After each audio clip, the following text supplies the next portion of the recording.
সাক্ষরতার উপর ট্রেনিং দিয়েছি না? পেয়েছি।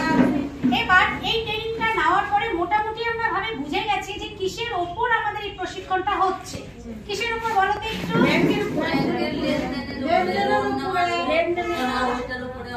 তাও বাইরে থেকে লোন নিতে হয় না যেন তার জন্য।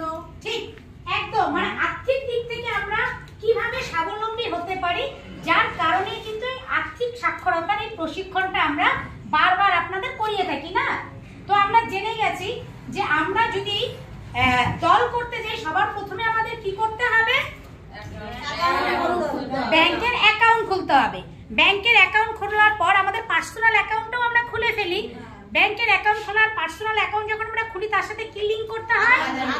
আধার লিংক করতে হয়। এরপর আধার লিংক করে ফেলি, ব্যাংকের অ্যাকাউন্ট করে ফেলি, তারপর আমরা কি করি? ব্যাংক থেকে লোন পাই, তাই না? ব্যাংক থেকে লোন পাওয়ার আগে আমাদের যা যা পদ্ধতি আমরা মেনে নেই।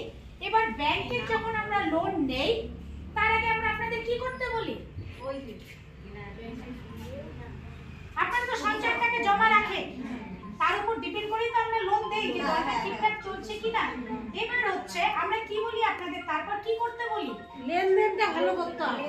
হ্যাঁ, লেনদেন তো ভালো অবশ্যই করতে হবে। আমরা বলি না যে দিদি আপনি দলে এন্ট্রি হয়েছেন, দলে যুক্ত হয়েছেন, এবার আপনাকে ইন্স্যুরেন্স করতে হবে, তাই না? কি ইন্স্যুরেন্স করতে বলি আমরা? সবার প্রথমে বলি যে প্রধানমন্ত্রী জীবন জ্যোতি বীমা যোজনা। আমরা এই বীমাটা সম্পর্কে জানি তো?